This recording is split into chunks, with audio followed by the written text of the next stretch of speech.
Всем привет, с вами Евгений. Сегодня будем разговаривать на тему, как мы выбираем авто в Южной Корее для наших клиентов, какие критерии являются главными при отборе машин и почему стоит покупать машины, которые мы рекомендуем.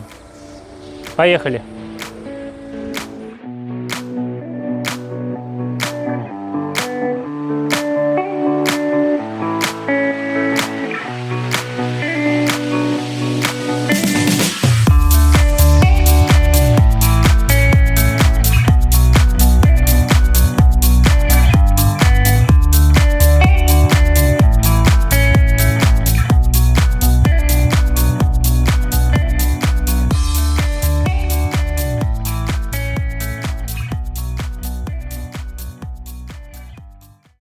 В первую очередь при осмотре машин мы проверяем машину на подкрасы.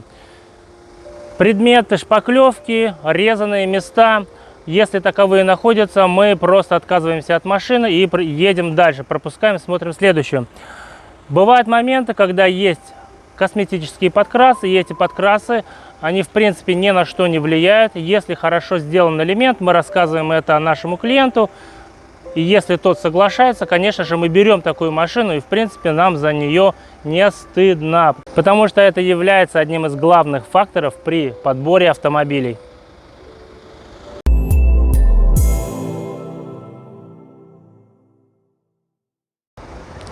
Ну и некачественный ремонт, конечно же, всегда можно легко увидеть. По шагрени, по цвету краски, который отличается, допустим, от оригинала, это все видно.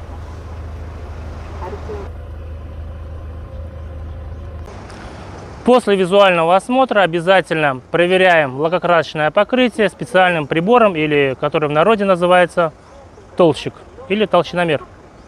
Допустимые нормы заводского окраса составляют порядка 150 микрон, не больше, в обычных случаях.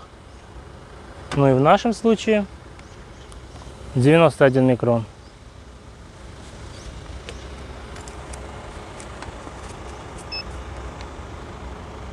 «112», «133». То есть данный элемент полностью в заводском окрасе. Ну и при осмотре машин, конечно же, обращаем внимание вот на такие вот элементы, как ребра. Смотрим, чтобы они были обязательно ровными. Также зазоры должны быть стандартного размера. Ну и проверяем. И приблизительно пробиваем один элемент 4-5 раз.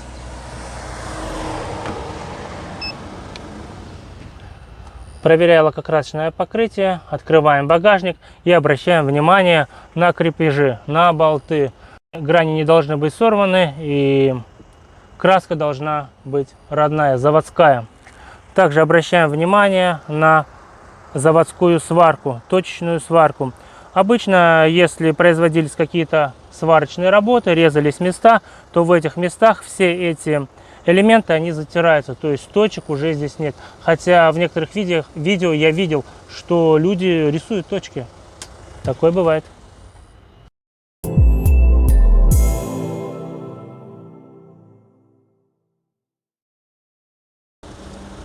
Геометрия силовой структуры не должна быть повреждена. Опорный стакан, брызговик, лонжерон должен быть прямым. Присутствие герметика, а также родная точка, родная сварка обязательно должна присутствовать на всех элементах. Теперь переходим к агрегатам. Двигатель должен работать ровно, без посторонних шумов и звуков. Итак, снимаем крышку, проверяем визуально двигатель на потеки, патрубки должны быть сухими, снизу тоже не должно нигде сочиться масло. Также нужно проверить щуп на уровень масла.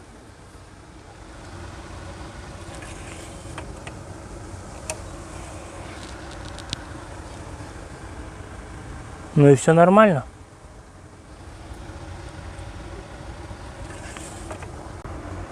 Так, ну и следующий момент — это турбина.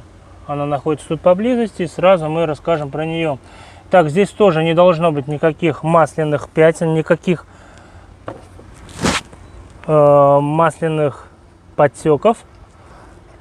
Можно также сразу проверить фильтр,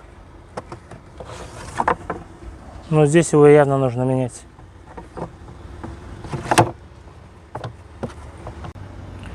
После осмотра двигателя и турбины мы переходим к коробке, осматриваем опять же ее визуально, проверяем ее на предметы потеков и масляных пятен.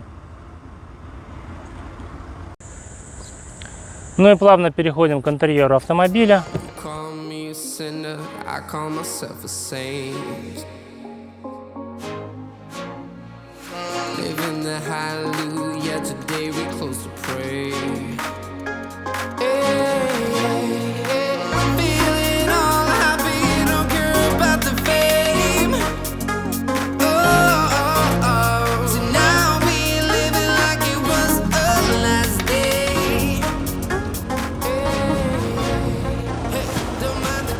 Карту двери проверяем на ее эстетическое состояние, то есть потертости, царапины — это все минус той же карте. Блок управления стеклоподъемниками и зеркалами также должен выглядеть хорошо, без каких-либо притертостей.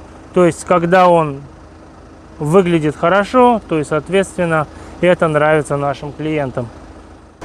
После визуального осмотра проверяем электропакет на его работоспособность, боковые зеркала, если они автоматические, все должно четко работать. Ну и также память сидений в нашем случае находится на двери, кнопочки управления, их тоже проверяем, ну и все должно обязательно работать. В первую очередь в глаза бросается руль, состояние руля, то есть смотрим состояние, есть ли какие-то царапины или потертости на руле. Смотрим дальше, это центральная консоль, центральная панель. Если есть монитор, то обязательно клацаем его и проверяем на то, чтобы все кнопочки работали. Если есть навигатор, тоже можно все опять же посмотреть, проверить на работоспособность. Кнопочки, допустим, здесь у нас кнопочки климат-контроля, снизу кнопочки подогрева, вентиляции, ниже блок управления климат-контролем и подогревами. На ручку автомата также обращаем внимание, если есть кожаная вставочка, то она должна выглядеть соответственно хорошо. Итак, насчет опций. Большинство опций мы можем проверить на аукционе, но часть невозможно проверить, так как для них нужна дорога, нужна скорость. При наличии люка или панорамной крыши в машине обязательно проверяем механизм его работы.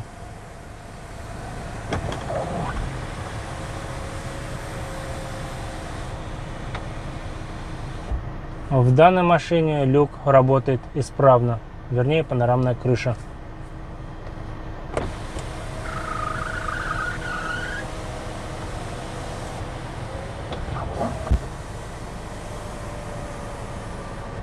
Задний диван опять же должен быть аккуратным, без каких-либо дырок. Если таковые есть, обязательно все обсуждается с клиентом. Центральная панель. Тоже все это осматривается, и желательно, чтобы это все было без царапин, потертостей, без дырок.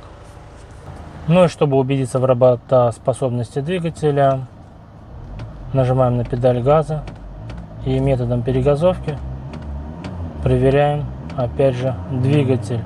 Обороты должны стремительно подниматься при нажатии, при акселерации. Обороты плавать не должны, и отзыв на педаль газа должен быть моментальным, без каких-либо провалов. Итак, вкратце рассказал вам, как проходит подбор автомобиля. Хотелось бы также отметить, что для наших клиентов на каждом этапе мы делаем видео, и соответственно Наши клиенты все видят, как это происходит. По поводу цен. Хотелось бы отметить, что каждая машина, она очень индивидуальная, и цена на каждую машину, она тоже разнится. И сразу сказать вам цену невозможно в силу разных причин. На цену каждой машины влияет очень много разных факторов, даже тот же самый доллар. Или, допустим, нехватка машин на рынке, тех же К5 на данный момент, которых по пальцам можно пересчитать. Поэтому мы можем дать только приблизительную цену, которая будет варьировать в каких-то определенных цифрах, между определенными цифрами. Ну и на сегодня закончим на этой ноте. Подписывайтесь на канал, ставьте лайки, спрашивайте. Ну и увидимся в следующем видео.